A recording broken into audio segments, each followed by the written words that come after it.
안녕하세요. 저는 청주에 사는 두 아이의 엄마입니다. 혹시 저와 같은 지역에 사시는 분이 사연을 듣고 계시다면 반가울 것 같은데요. 사연 채널이라는 것을 처음 접한 것은 지금으로부터 3년 전이었답니다. 제가 한 곳에 정착하는 걸 못하고 관심사가 다양해서 이것저것 듣는 편인데 사연 채널만큼은 위로가 돼서 꽤 오래 들어온 편인 것 같아요.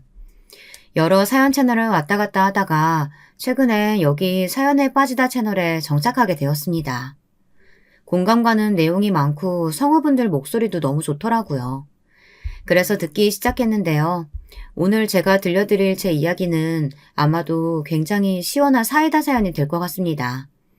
제가 생각해도 이날의 이야기는 정말 속이 후련하고 통쾌했거든요. 일단 설명하기에 앞서 저의 암습과 다름없던 두 동서들에 대한 이야기부터 해야겠는데요. 저는 장남과 결혼해 사는 첫째 며느리였고 둘째 동서, 셋째 동서가 차례대로 들어온 케이스입니다.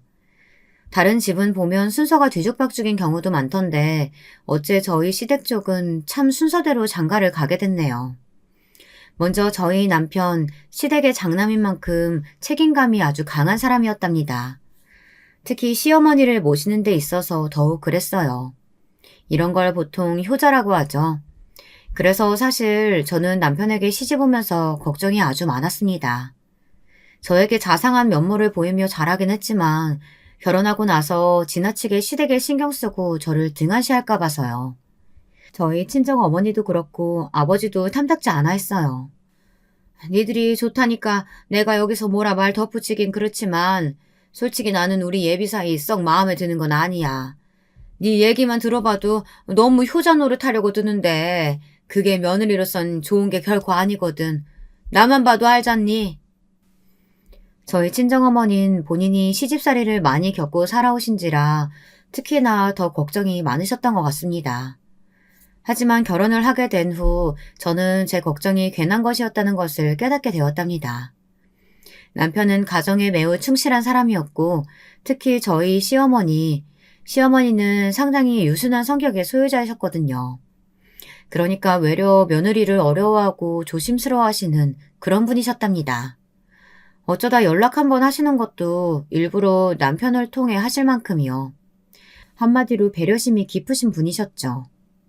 걱정이 많았는데 여기서 한시름 놓았습니다. 아가, 내가 혹시나 너를 불편하게 하는 일이 있거든 언제든 말해라. 내가 눈치가 둔한 편이라 너한테 실수라도 할까봐 걱정이 될 때가 있어. 나는 그저 니들이 잘 살면 되고 내 쪽은 아예 신경 써도 되는데 안부 인사며 뭐며 이런 거 일절 안 해도 돼. 혹시라도 네가 신경 쓸까봐 미리 말해놓는 거야. 아, 어머니, 제가 어떻게 신경을 안 써요. 저를 이렇게나 배려해 주시는데요. 제가 살가운 며느리는 못 되어도 적어도 첫째 며느리로서 할 수 있는 도리는 다 하도록 할게요. 감사해요, 어머님. 시어머니가 워낙에 인품이 훌륭하신 분이니 제가 먼저 다가가게 되더라고요. 저는 누군가에게 쉽게 다가가고 친화력을 발휘하는 성격이 아닌데도요. 시어머니 역시 제 노력에 감동하시며 저를 슬그머니 받아주셨어요. 그리고 저는 시어머니와 친해지며 한 가지 구슬픈 사실을 알게 되었답니다. 이 이야기를 시어머니 입을 통해 들은 날 정말 펑펑 울었답니다. 말 그대로 울음을 터뜨리고 말았어요. 그건 바로 남편이 왜 효자가 될 수밖에 없었으며 책임감이 그토록 강한 사람이 될 수밖에 없었던 비하인드 스토리였는데요. 시어머니께서는 사실 2번 결혼하셨고 지금의 시아버지가 2번째 남편이셨습니다. 그런데 시어머니가 마흔이 되기 전까지 원래 함께 사셨던 시아버지는 굉장히 공격적이고 무서운 분이었다고 합니다. 가정에 대한 책임감은 하나 없이 밖으로 여자나 만나고 다니고 틈만 나면 처자식을 때리는 사람이었다고 하네요. 그런 시아버지로부터 자식을 보호하기 위해 남편이 술을 먹고 들어온 날엔 어린 자식들을 일부러 이웃집에 맡기기도 하고 어쩔 땐 당시 일하시던 국밥집에 같이 데리고 가시는 등 온갖 노력을 다 하셨다고 했어요. 도망치고 싶었지만 이혼이 흠이라 여겼던 시기였기에 시도도 못하시고 그렇게 죽어라 노력하며 아주 가난한 환경에서 남편을 키우셨다고 했습니다. 내가 내 새 아들을 키우면서 너무 한이 맺힌 게 있다면 그 인간한테 한 번도 맞서보지 못했다는 거야. 그저 매일 맞으면서도 그게 당연한 줄 알고 살았지. 우리 아들들이 몸이 커서는 다행히 그 인간이 덜 그러긴 했지만 돈을 안 벌어오니 경제적인 건 그저 내가 다 떠안을 수밖에 없었어. 아마 우리 아들들이 더 좋은 환경에서 자랐다면 참 좋았을 텐데 어쩔 땐 그 모든 게 내 탓인 것 같구나. 그러다 시아버지께서 갑자기 교통사고로 세상을 떠나시고 시어머니는 비로소 해방이 되셨다고 합니다. 남편이 죽은 장례식장에서 슬픔은커녕 안도감을 느끼셨다고 하네요. 그런 스스로에게 놀라며 죄책감을 느끼면서도요. 아무쪼록 그러다 만나게 된 분이 지금의 시아버지이신데요. 제가 보기엔 퍽 다정하신 분입니다. 평생을 공기업에서 일하시다 부인과 사별했고 슬아의 자식은 따로 없다는 정도만 말고는 아는 게 없습니다만 시어머니에게 해주시는 작은 배려들을 보면 그런 것 같아요. 그래도 내가 저 사람 만나서 숨통이 트이는 것 같았어. 남들은 늙은 여자가 2번씩이나 결혼했다 하면 욕하겠지만 어머님, 그게 욕먹을 일이에요. 어머님 행복을 위해 선택하신 건데요. 어머님이 행복하시면 됐죠. 시아버진 꽃을 선물해 주시거나 시어머니가 좋아하는 디저트를 식탁 위에 놓아주는 방식으로 사랑을 표현하셨는데요. 시어머니께서는 부끄러움을 느끼시면서도 시아버지의 그런 표현에 소녀처럼 좋아하시곤 했습니다. 저도 보기 좋았죠. 그리고 당시 장가를 안 가신 도련님들도 좋은 분들이라 시댁이 참 따스했는데요. 도련님들은 시부모님과 같이 살고 있었는데 제가 어쩌다 남편과 방문을 하면 형수님, 형수님 하며 잘 따르곤 했습니다. 남편도 다정한 사람이었지만 도련님들 역시 남편의 판박이었어요. 무슨 말을 해도 상대를 먼저 생각할 줄 알고 월급에서 시부모님 용돈을 따로 챙겨드릴 만큼 속이 깊은 사람들이었죠. 그러다가 언젠가는 제 생일이라고 이 도련님들이 남편과 함께 깜짝 파티를 준비했는데요. 무척이나 감동이었습니다. 녀석들이 먼저 나한테 제안을 하더라고. 요즘 남자도 이런 거 할 줄 알아야 사랑받는다고. 그래서 내가 당신 놀라게 해주려고 준비했지. 정말? 도련님 너무 감사해요. 솔직히 기대도 안 하고 있었는데 그냥 케이크 불고 끝날 줄 알았던 생일이 덕분에 기억이 남는 날이 되었어요. 사실 저희 남편은 다 좋은데 워낙에 우직한 곰 같은 스타일이라 약간 센스가 부족한 편이거든요. 그래서 생일날 언제나 정해진 계획대로 움직이거나 식당 가서 케이크를 불고 끝날 때가 많았는데 우리 도련님들이 그런 면에선 큰 행복을 주었죠. 그런데 이 행복에 서서히 그늘이 생긴 건 바로 앞서 잠깐 언급했던 두 동서들이었습니다. 먼저 둘째 서방님이 동서를 처음 데려온 날, 그날이 아직도 기억에 선연한데요. 둘째 동서는 두 눈을 동그랗게 뜨고 시어머니와 저를 한번 쳐다보더니 시댁을 휙 둘러보더라고요. 어느 정도 사는 집구석인가를 가늠하는 눈치였습니다. 사실 여자들이 어떤 촉이나 감이나 이런 면에서 더 예리할 때가 있잖아요. 둘째 동서를 처음 봤을 때 저는 만만치 않겠다라는 생각이 가장 먼저 들더군요. 둘째 동서는 친정이 강남에 있고 아버지가 사업가시라 유복한 집안에서 자랐다고 들었습니다. 본인은 딱히 큰 능력은 없이 일반 회사원이었는데 친정이 잘 산다는 이유 하나만으로 예단이며 예물이며 꽤나 크게 바래왔었고요. 집도 무리한 대출을 끼어가면서 무조건 강남에 있는 신혼집을 고집했습니다. 자기가 친정의 도움을 받을 테니 30억대를 호가하는 집을 전세로라도 살기 원한다고 했죠. 솔직히 예단비 액수가 너무 크지 않아? 물론 시어머니가 아무 말씀 안 하셔서 나도 입 다물고 있긴 했는데 몇 억을 툭툭 내뱉는 게 좀 그렇네. 우리 도련님 좋은 금융 공기업 다니고 잘릴 걱정도 없이 좋은 조건인데 자꾸 자기 친정 이야기하면서 선심 쓰듯 구는 것도 마음에 안 들어. 남편도 제 말에 한숨을 푹 쉬었습니다. 동의한다는 뜻이었죠. 실제로 둘째 동서는 결혼 전 이런 말을 하더라고요. 이건 저를 향해 하는 말이었는데 정말 기분이 나빴습니다. 저희 아빠가 무역 사업을 하셔서 저는 해외여행을 정말 많이 다녔거든요. 유럽 같은 곳은 수시로 드나들었죠. 뭐 그래서 외국어를 잘하는 편인데 이인은 외국어 쪽엔 약하더라고요. 연애하면서 많이 알려줬어요. 이제 저만큼은 아니지만 꽤 해요. 아, 제가 수민이한테 많이 배웠어요. 근데 형님 되실 분은 외국 여행 같은 거 많이 다녀와 보셨어요? 어딘가 좀 한국 토박이 느낌이 나서요. 왜 해외 안 나가고 한국에만 사는 사람들 있잖아요. 어딘지 형님에게서 그런 느낌이 느껴지네요? 네? 저는 외국 여행은 그리 좋아하는 편은 아니에요. 이제는 한국에도 좋은 곳이 많으니까 시간 나면 차라리 국내 여행을 가는 편이죠. 실제로 저는 이미 어렸을 적 외국 여행을 많이 다녀왔기에 남편과 시간이 맞을 때면 국내 여행을 자주 다녀오곤 했습니다. 물론 아이를 낳고 나서는 시간 여유가 없었기에 그럴 여력도 없었지만요. 근데 이놈의 둘째 동서가 결혼 후엔 완전 정신줄을 놓은 건지 자꾸 저를 자극하더라고요. 그것도 시부모님이 있는 앞에서 대놓고 말입니다. 저에게까지 하는 건 애교로 봐줄 수 있지만 시부모님 앞에서 그런 소리를 찍찍 발설하는데 너무 기분이 안 좋더라고요. 거기다 그날 둘째 동서는 추석임에도 불구하고 힘든 일은 죄다 저에게 맡겨두고 수다만 떨기 바빴습니다.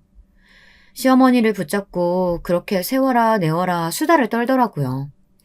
시어머니는 제게만 맡겨놓으셔서 미안한 안색이면서도 동서가 말을 거니 받아주셔야 했고요. 저를 도와주는 건 남편뿐이었습니다. 하지만 남편이 도와준다 해도 쉽게 끝날 일이 아니었어요. 남편도 나중엔 설거지로 근육통이 왔다고 할 정도였으니까요. 당시 셋째 도련님이 미국으로 연구를 하러 가게 되어 1년 정도 미국에 있으셨는데요. 도련님의 존재가 그립기까지 하더라고요. 있었다면 저를 도와주셨을 텐데요. 참 외롭고 서글픈 감정까지 들었습니다.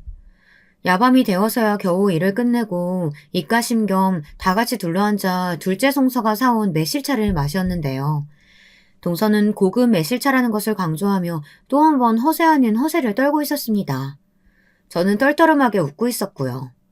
근데 거기서 사건이 발생했습니다.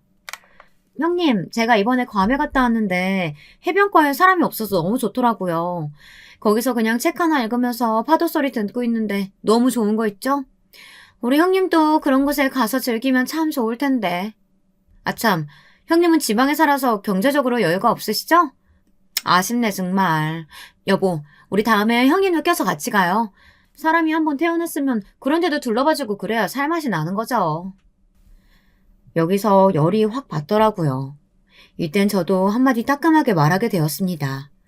제 발언에 시댁의 공기가 서늘해질 걸 예상했지만 그래도 할 말은 해야 기강이 잡히는 것이라고 생각했어요.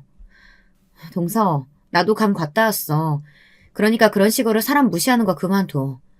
동서 집안이 여유로운 건 알겠는데 그렇다고 사람 까내리고 함부로 평가하는 거 그건 좀 아니지 않아? 어머 형님, 제가 언제 까내렸다고 그래요? 말씀이 지나치시네요. 그게 까내린 거지 뭐야? 그리고 동서, 내가 지방 산다는 이유로 여유 없다 뭐다 하는 것 같은데 동서가 나에 대해 제대로 아는 거 뭐가 있어? 사람 함부로 평가하는 것도 잘못이고 지금 시부모님 다 있는 앞에서 이러는 것도 잘못이야. 다신 이런 일 없도록 해줘. 나도 지금껏 많이 참았어. 제가 크게 내지르자 동서는 조금 주춤하더니 입술이 툭 튀어나와선 자기 남편을 쳐다보더군요. 서방님은 아무 말도 못하고 곤란해하는 표정을 지었고요. 결국 저 형수님, 저희 집에 가야겠어요. 하고 자리를 파하며 찝찝하게 끝나버렸습니다. 그런데 이 사건 이후 시어머니께서 나중에 저를 따로 불러 둘째 동서를 잘 태울 테니 그래도 손윗사람으로서 너무 야단치지 말라고 하시더라고요. 순간 시어머니가 동서 편을 드나 하는 생각이 들더군요. 저도 기분이 상한 당사자인데 그때만큼은 섭섭한 마음이 들었습니다. 시어머니 입장에선 아들이 혹시라도 며느리와 싸워 부부싸움이라도 날까봐 걱정하시는 모양이었었는데요. 이해가 가면서도 한편으로는 마음이 섭섭했죠. 남편이 나중에 저를 위로해 주어 풀리긴 했지만 어쨌거나 둘째 동서와는 좀처럼 풀리지 않고 있었습니다. 그러다 둘째 동서가 더욱 기고만장해지게 된 사건이 생겼는데요. 동서네 쪽 친정 아버지가 사업 하나가 잘 풀려서 동서에게 비싼 외제차를 사주게 된 것입니다. 동서엔 SNS가 외제차로 온통 도배되어 있더라고요. 그리고 얄밉게도 평소 시댁 방문을 싫어하던 동서는 언제부터인가 줄기차게 시댁에 들려 일부러 저희 차 바로 옆에 번쩍거리는 자기 차를 주차시켜 놓더라고요. 의도가 빤해 유치하다는 생각이 들었지만 남편이 무시하자고 해 참았죠. 똥이 무서워서 피해, 더러워서 피한다는 말도 있잖아. 그냥 우리가 무시하면 돼. 내가 보기엔 재수 씨는 답이 없어. 괜히 더 열내고 그래봤자 우리만 더 힘들어질 거야. 그러니까 그러려니 하자. 우리가 재산이 없는 것도 아니잖아. 남편의 침착한 대응에 저도 수긍했죠. 정말 남편 말 맞다나 동서 같은 사람은 제가 뭐 몇 마디 한다고 해서 개조되거나 좋은 쪽으로 바뀔 사람이 아니었으니까요. 그런데 이게 실수였을까요? 어느 날은 시어머니 생신을 맞이해 가까운 거리의 소고기집에서 외식을 하게 되었는데요. 둘째 동서가 굳이 걸어가도 될 거리를 자기 차로 움직이자고 하더라고요. 동서, 요즘 어머님 살 뺀다고 산책하는 거 좋아하셔. 어차피 여기서 10분 거리니까 천천히 걸어가자. 아니에요. 허리도 불편하시면서 무슨 산책이에요. 어머님, 제 차로 움직여요. 제 차가 시승감 좋아서 긴 시간 운전해도 편안하니까요. 형님의 차는 너무 불편해요. 국산차는 이래서 안 좋다니까. 어머님 얼른 제 차로 타세요. 형님, 어머님 제가 모실 테니까 형님이랑 아주버님은 그럼 천천히 걸어오세요. 여기서 한번 폭발하고 싶었지만 생신이신지라 온 힘을 다해 참았습니다. 어머니가 전에 하신 말씀도 생각났고요. 저 역시 되도록이면 큰 갈등 만들지 않고 평화롭게 지나가고 싶었습니다. 근데 동서는 소고기집에 도착해서도 자꾸 혼자 궁시렁 대더라고요. 아, 소고기집은 강남이 최곤데 여기 누가 예약한 거예요? 아, 형님이 하셨다고 했나? 제가 예약한 걸 알면서도 일부러 저렇게 사람 속을 긁더라고요. 참 미치고 팔짝 뛸 노릇이죠. 남편도 내내 불편한 표정으로 고기를 구웠습니다. 둘째 서방님은 못 들은 척 행동하고 있었고요. 동서의 말로 인해 분위기가 다시 한번 서늘해졌는데 정작 본인은 모르더라고요. 모른다는 게 신기했죠. 저 같으면 눈치라도 한번 봤을 텐데요. 그러다 제가 남편이 굽고 있던 집게를 이어받아 소고기를 굽기 시작했는데 갑자기 동서가 그 모습을 뻔히 보더니 이런 질문을 하더라고요. 형님은 이런 곳에서 아르바이트 같은 거 해보셨죠? 저는 아르바이트 같은 거 해보고 싶었는데 부모님이 말려서 못 해봤거든요. 형님 고기 굽는 솜씨 보니까 딱 견적이 나오는 게 해보셨을 것 같아서 여쭤보는 거예요. 형님은 고향도 지방이라고 하셨으니까 지방 고깃집에서 하셨겠죠? 동서, 지금 뭐 하는 거야? 네? 뭐가요? 또 그놈의 지방 이야기 적당히 하지? 이 말에 동서가 조용히 침묵을 지키더라고요. 천진한 얼굴로 묻는 동서의 얼굴을 한 대 때려주고 싶었는데 다행히 그 뒤론 알아서 조용히 있길래 참았습니다. 근데 시간이 좀 지나자 이어진 말은 전보다 훨씬 더 심했습니다. 제가 구운 고기를 서방님이 집어 동서의 그릇에 올려놓았는데 근데 형님 일해보신 것 치고는 고기를 잘 굽는 판은 아니시네요. 여기 핏물이 그대로잖아요. 제 건 다시 구워주세요. 이걸 어떻게 먹으라고 주는 거야. 지방에서 일하셔서 그런가? 여보, 그럼 당신이 구워 먹어. 왜 그래, 형수님 불편하게. 당황한 둘째 서방님이 그제서야 동서를 말리려 했지만 전 조금씩 한계에 다다르고 있었습니다. 동서는 계속 다시 구워달라며 고기를 제 쪽으로 던지더군요. 경악스럽게도 고기가 그대로 제 가슴 쪽으로 던져져 툭 바닥에 떨궈졌습니다. 가뜩이나 하얀색 블라우스를 입고 있었는데 옷이 엉망이 되어버렸죠. 그 와중에 시부모님께서는 일단 가만히 지켜보실 뿐 별 말씀이 없으셨습니다. 저는 속상한 마음에 바닥에 떨궈진 고기를 줍고 한마디 하려고 했는데 그때 저보다 먼저 나선 사람이 있었어요. 재수씨, 뭐 하는 겁니까? 바로 험악한 얼굴을 하고 있는 남편이었어요. 지금 내 아내가 만만해요? 내 아내 재수씨 손이 동서되는 사람이에요. 예의를 지킬 땐 지켜야지. 지금 선을 넘어도 너무 넘는 거 아니에요? 나 누군가에게 특히 가족한테 듣기 안 좋은 말 하는 사람 아닙니다. 근데 이건 정말 지나치네요. 식당 와서 집게 한번 안 들고 계속 이거 해라 저거 해라 시켜대는 태도 그거 뭐예요? 내 아내를 뭘로 생각하는 겁니까? 지금 당장 사과해주세요. 남편이 이렇게까지 화가 나서 나선 적은 처음이었습니다.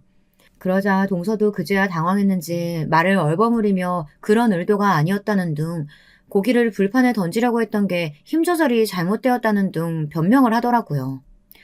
그리고 이때 시어머니도 조용히 입술을 여셔서 둘째 네가 잘못한 일이라고 한마디 하셨어요. 모두가 둘째 동서를 좋지 않은 눈길로 보자 단단히 위축되어 이래서 처음부터 집에 가고 싶었다느니 그런 말을 내뱉더라고요. 그의 남편은 단단히 화가 났는지 계속해서 큰 소리로 내뱉었습니다. 덕분에 고깃집에 있는 사람들의 시선이 이쪽으로 죄다 몰려왔죠. 재수씨, 나는 재수씨가 처음 우리 집에 식구로 왔을 때 누구보다 환영했다고 생각합니다. 가족이라는 게 그런 거니까요. 근데 후회가 아주 많이 되네요. 내 동생 안목이 이 정도일 줄은 상상도 못했는데. 솔직히 진우 너한테도 실망이다. 형으로서 너한테 못한 거 없다고 생각했는데 나름 챙겼다고 생각했는데 넌 재수씨만 신경 쓰느라 나나 네 형수가 어떤 기분일지 전혀 생각하지도 않네. 죄송하지만 저희 먼저 가겠습니다. 아버지 어머니 식사 마저 하고 오세요. 아 참 형 잠시만. 둘째 서방님이 급하게 자리에서 일어나 저희를 붙잡으려고 했지만 남편은 제 손을 잡고 나와버렸고 그렇게 저희는 자리에서 일어나 밖으로 나갔어요. 그런데 나오자마자 콜라 한 잔 마신 듯한 시원함, 통쾌함과 더불어 약간의 미묘한 찝찝한 감정이 들었습니다. 남편이 한 말은 물론 다 맞는 말이었지만 이후 저희가 편하게 시댁에서 얼굴을 마주하고 대화를 나눌 수는 없을 것 같았기 때문이었죠. 그래도 어찌되었건 다른 건 생각 않고 말을 질러준 남편이 참 고마웠습니다. 그리고 정말 다행이었던 부분은 이후 어떤 대화가 오갔는지는 모르겠지만 둘째 동서의 행동이 꽤나 얌전해졌다는 것이었어요. 여기서 얌전해졌다는 말은 무례하지 않게 저를 대했고 명절날에 자기 도리는 하고 가더라고요. 평상시 같으면 절대 하지 않을 요리도 하는 신용이라도 했고요. 또 시어머니는 저를 불러 이렇게 말씀을 하셨답니다. 이 말씀으로 사실 그간 쌓여있던 오해가 많이 풀어지게 되었는데요. 아가, 내가 너를 더 챙겼어야 했는데 그날 진성이가 한 말 듣고 나도 많이 반성하게 되더구나. 미안하다. 나도 모르게 젊었을 적 습관이 나와버린 게야. 그 애가 너한테 대바라지게 구는 걸 보면서도 나서야 한다는 걸 알면서도 그만 나약해지고 말았어. 또 진우도 많이 너한테 미안해하고 있단다. 네가 자기를 많이 챙겨줬는데 그걸 등졌다고. 우리 가족이 너에게 참 미안하구나. 시어머님 번번이 자신이 나서 한마디 하고 싶었지만 그게 더 큰 가족의 분란과 갈등이 될까 두려우셨다고 합니다. 듣고 나니 이해가 되더군요. 혹여나 동서를 편애하는 건 아닐까 하고 속으로 품었던 시어머니에 대한 오해를 이날 정리할 수 있게 되었습니다. 온전히 이해가 되는 것은 아니어도 사과를 받는 것으로 충분하다고 여겼어요. 그리고 저는 당시 아버지 사업을 돕느라 바빠지게 되었는데요. 저희 아버지가 이번에 렌트카 사업을 따로 또 시작하게 되시면서 관리자가 한 명 필요했는데 아이를 키우고 있는 제게 부탁을 한 것이었어요. 아버지는 아이가 어느 정도 자랐으니 다시 회사에 복귀해달라고 하셨습니다. 저도 내심 아이 양육에만 집중하느라 집에만 있었더니 좀이 쑤시기도 했고 사회생활이 그리웠던지라 수락을 했고요. 그러면서 시댁에는 거리를 두고 열심히 워킹맘으로 살아가고 있었는데요.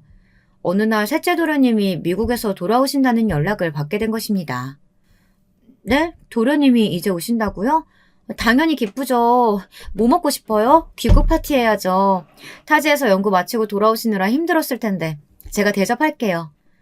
에이, 마음은 감사한데 요리하시긴 힘드실 테니까 그냥 우리 밖에서 먹어요. 도련님은 남편보다 저에게 가장 먼저 연락했는데 제가 그만큼 특별히 셋째 도련님과는 유대관계가 깊었기 때문입니다. 이상하게 성격도 비슷한 구석이 있고 대화도 잘 통하더라고요. 그런데 이때 도련님이 제게 살짝 말하신 것이 상당히 충격적이었어요. 뭐라고요? 여자를 소개시켜 주신다고요? 웬일이에요? 아니 정말이에요? 도련님은 사실 비혼주의자였습니다. 자기가 키우는 고양이들과 함께 혼자 사는 것이 편하다고 하더라고요. 개인주의 성향도 강하고 아무래도 가정을 꾸리고 다른 사람에게 맞춰 사는 건 자신이 없다고요. 그런 도련님이 소개시켜주는 여자라니 저나 남편 모두 들떠서 어떤 여자일지 궁금했습니다. 무엇보다 기대가 컸던 것 같아요. 도련님의 인품에 걸맞는 여자, 어떤 인상에 어떤 성격을 가진 여자일까 하고요. 그리고 셋째 동서를 만나는 날, 저는 속을 뻔했네요. 얌전하고 차분한 인생의 말입니다. 셋째 동서는 미국에서 유명 미술 관련 대학원을 다니다가 도련님과 만나게 되었다고 했는데요. 처음에는 저에게 무척이나 호의적으로 굴었습니다. 제가 과일을 깎고 있으면 이런 건 막내가 하는 것이라며 다가와 칼을 들었고 이따금 제 아이들을 향해서도 용돈 같은 걸 주며 잘해주었거든요. 형님 요즘 아버지 사업 돕고 계시다고 했잖아요. 저도 아버지가 하시는 사업 돕고 싶은데 저는 자유로운 영혼이라 저 하고 싶은 것만 하고 살거든요. 최근엔 미술품 수집만 열심인데 저도 그런 효녀가 되어야 할 텐데 전 아버지한텐 아마 나쁜 딸일 거예요. 형님은 시부모님께도 참 잘하시는 것 같고 존경스러워요, 형님. 착하고 수더분한 모습을 보이며 선하게 웃던 그 인상. 아직도 그 인상이 잊혀지지가 않습니다. 하지만 셋째 동서의 이중적인 모습은 제가 둘째 동서와 함께 비밀스레 나누는 뒷담화를 들으면서 알게 되었답니다. 김장날 뻔히 제가 부엌에 있는 걸 알면서도 집안 안방에서 한 이야기였으니 뒷담화라고 해야 할지 앞담화라고 해야 할지 사실상 잘 모르겠지만 말이에요. 이야기는 먼저 셋째 동서의 입에서 튀어나왔습니다. 저기 혹시 형님, 오늘 큰형님이 입고 오신 옷 보셨어요? 저는 깜짝 놀랐네요. 편하게 입으시는 건 좋은데 가끔은 그 정도가 좀 과하신 게 아닐까 싶거든요. 완전 시장 아줌마처럼 보여서요. 동서, 우리 큰형님으로 말하자면 우리랑은 레벨 차이가 어마어마하게 나시는 분이야. 지방에 사는데 강남 사는 우리랑 어떻게 같겠어. 그러니까 그냥 큰형님이 뭐라고 하든 한 귀로 듣고 한 귀로 흘려. 들을 가치 하나도 없는 얘기만 하거든. 네, 저도 그러려고요. 처음엔 꾸미는 걸 별로 좋아하지 않으시구나. 그 정도로만 생각했는데 갈수록 거부감이 느껴지네요. 미술인이 예술 얘기할 때도 아무것도 못 알아들으시고 가방끈이 짧으셔서 그런가?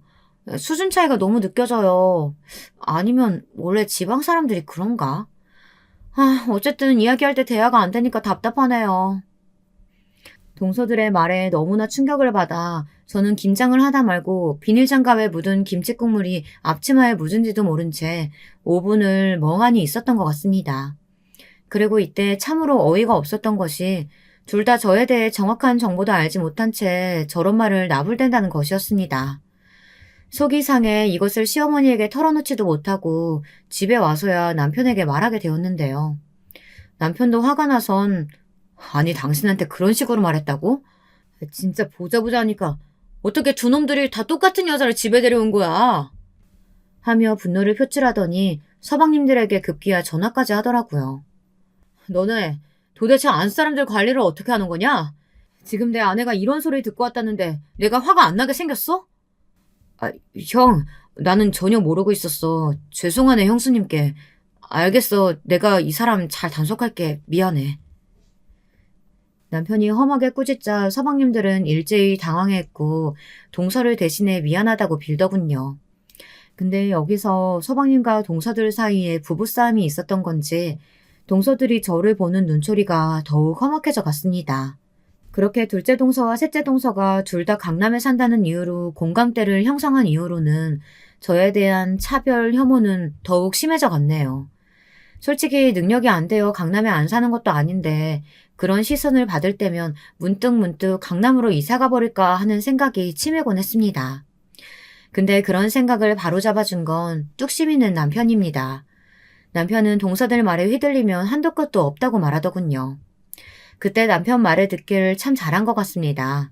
친정의 힘으로 겨우 강남에 사는 둘째 동서나 셋째 동서 모두 막상 실속은 없는 허울뿐인 사람들이었거든요. 그건 제가 뒷조사니 뭐니 해보지 않아도 바로 알 수 있는 사실이었습니다. 둘 다 대출을 잔뜩 껴 살고 있었는데 서방님들이 그 대출빚을 갚느라 죽겠다고 앓는 소리 하는 걸 남편 통해 자주 들었거든요. 애들이 힘들어 죽겠다고 하네. 재수 씨들이 다 사치가 심하고 하나같이 자기 말은 들으려 하질 않는데. 좀 적게 쓰라고 해도 그 한마디 했다고 삐지고 토라지고. 그러니 맨날 부부싸움만 이어진다고. 정말? 어쩐지 매일 SNS가 쇼핑 사진으로 도배되어 있더라니. 그나저나 서방님들 연봉이 적은 편도 아닐 텐데 도대체 어느 정도길래. 둘째 서방님이나 셋째 서방님 모두 능력이 없는 분들이 아님에도 불구하고 서방님들 둘 다 힘들어하시고 특히 셋째 서방님은 마음고생이 심해 소주를 먹지 않으면 잠이 오지 않는 불면증까지 앓고 있다고 하더라고요. 셋째 서방님은 성격이 조용조용하고 화를 잘 내지 않는 사람이라 속으로 앓는 것이 분명했어요. 제가 셋째 서방님과 더 유대관계가 있다고 말씀드렸잖아요. 그래서 더 마음이 가고 안쓰러웠죠. 근데 그 집안 사정을 뻔히 아는 제게 동서들은 이렇게 말하더라고요. 형님, 저희가 일을 왜 해요? 우리 남편이 잘 버는데. 그래도 같이 벌면 아이 키우기에도 좋지. 동서는 아직 모르겠지만 아이 낳으면 돈이 많이 들어가. 생각보다 이것저것 신경 쓸 것도 많고. 전 친정이 잘 살아서 괜찮아요. 그나저나 형님은 가만 보면 오지랖이 상당하시네요. 외려 저는 바깥에서 일하는 여자들 보면 불쌍해요. 저처럼 팔자 좋게 살 수도 있는데 너무 안 됐잖아요. 특히 애 키우느라 일 다니느라 아침에 제대로 화장도 못하고 나가는 여자들 보면 참 불쌍하고요. 그건 저를 공격하는 말이었답니다. 제가 예전에 그런 말을 한 적이 있었으니까요. 아버지 사업을 돕고 있느라 아이들 밥 차려주고 나면 헐레벌떡 화장도 못하고 나간다고요. 근데 여기에 셋째 동서가 옳다구나 말을 얹더라고요. 특유의 차분한 어투로 어머, 형님도 그렇게 생각하셨어요? 저도요. 저는 어느 날이고 미술관 가서 예술 감상하는 게 낙이잖아요. 근데 우리 큰형님은 워낙에 바쁜 삶을 사시는 것 같아서 안타깝네요. 형님 비하하는 건 아니에요. 오해하지 마세요. 라고요. 이게 어떻게 저를 겨냥하는 말이 아닐 수 있을까요? 당시 서방님들은 둘째 동서나 셋째 동서 모두 은근히 일했으면 하는 바람을 가지고 계셨거든요. 그래서 제가 살짝 떠보듯 일할 생각 없느냐고 물은 것이었는데 저렇게 반응하니 기가 차 할 말이 없었죠. 거기다 저를 비하하는 말에 열도 받았고요. 공주의 삶을 누리는 자기들 입장에선 제가 하루 종일 일해야 겨우 애들 키우고 먹고 사는 시녀처럼 보였나 봐요.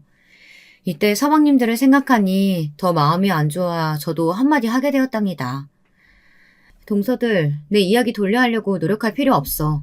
지금 나 욕하는 거 다 아니까. 하려면 티라도 안 나게 하든가. 셋째 동서도 그렇고 참 너무하네 사람들이. 둘째 동서는 저번에 우리 남편이 한 말 싹 잊어버렸나 봐. 그리고 말 나온 김에 하는데 저번에 내 뒷담화하는 것도 다 들었어. 내가 지방에 살아 수준이 떨어지네, 가방끈이 짧네, 어쩌네. 왜 그런 말들을 하는 거야, 가족끼리? 어머, 형님, 수준 떨어지는 게 뭐 틀린 말인가요? 형님은 저희가 지금 여기서 영어로 대화한다고 해도 또 강남에 관한 이야기해도 한마디도 못 알아들으실 거잖아요. 맞지 않아요? 그리고 지방 사는 형님과 저희가 수준 같다는 것도 말이 안 되고요. 안 그래요? 형님은 태어나서 한 번도 서울에 살아보신 적이 없다고 하던데 그런 형님하고 저희를 어떻게 동일선상에 놓고 이야기해요. 둘째 동서의 말에 셋째 동서는 가만히 웃더라고요. 그러면서 갑자기 서로 귓속말을 주고받더니 여기에 둘째 동서가 까르르 웃더군요. 웃겨. 역시 경제력 차이가 이런 건가 봐요. 아까 형님 애들이 막내 동서한테 이런 말을 했대요. 입고 있는 옷 이쁘다고.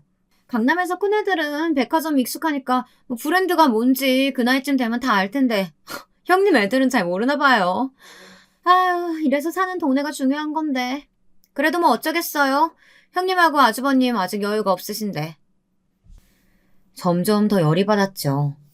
그러다 시아버지가 이쪽으로 오는 게 보여 대화를 가까스로 마무리하게 되었답니다.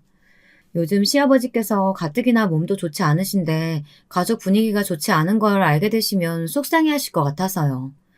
그리고 겨우 마음을 추스르고 집으로 돌아가려는데 애들이 저를 향해 이러는 겁니다. 동서들이 아까 용돈을 줬다면서 해맑은 얼굴로 받은 용돈을 내미는데 저는 정말 기겁할 뻔했습니다. 엄마, 나 500원이나 받았어. 어? 엄마가 어른이 돈 주시면 얼마가 됐든 감사해야 한다고 했잖아. 그래서 감사하다고 했어. 나 잘했지? 동서들이 우리 아이들을 불러 용돈이랍시고 500원을 준 거였습니다. 인간적으로 이건 정말 아니다 싶었죠. 남편도 옆에서 표정이 울그락불그락 변하기 시작했습니다. 너무 유치하지 않나요? 저는 더 이상 묵인할 수 없겠다 싶어 동생들을 불러 한 차례 야단을 치려고 했지만 마침 시부모님이 저희를 배웅해 주시겠다고 하시더라고요. 이걸 어떻게 해야 할까 고민하다 온화하신 시부모님의 얼굴을 보고 겨우 참아 넘기게 되었죠. 당시 시아버지 몸 건강이 많이 좋지 않으셨거든요. 혹여나 쓰러지시기라도 할까봐 옆에서 시어머니가 늘 조마조마해 하셨는데 저까지 여기에 걱정을 끼얹을 수 없었습니다. 그러다 오늘의 하이라이트, 제가 이 사연을 쓰게 된 그 사건이 발생했답니다. 그땐 화가 아주 많이 났지만 지금 생각해보면 일어나야 할 일이 일어났다고 생각합니다. 저는 사실상 동서들과 최대한 거리를 유지하고 있었고 그래서 둘째 동서가 임신을 출산을 할 때에도 일부러 가지 않고 일지에 문자조차 하지 않고 있었습니다. 동서들은 분명 그 부분을 겨냥해 둘이서 뒷담화를 열심히 하고 있을 테지만 신경 쓰지 않았죠. 오히려 아버지 사업을 도우며 열심히 일을 하고 있었는데요. 그러던 중 둘째 동서와 셋째 동서가 함께 강남에서 의류 편집샵을 시작했다는 이야기를 들었어요. 자기네들 말로는 의류 사업이라며 포부 있게 시작했다고 하는데 서방님들 말을 들어보면 적자투성에 빚만 가득 질 것 같다고 걱정이 크다고 했죠.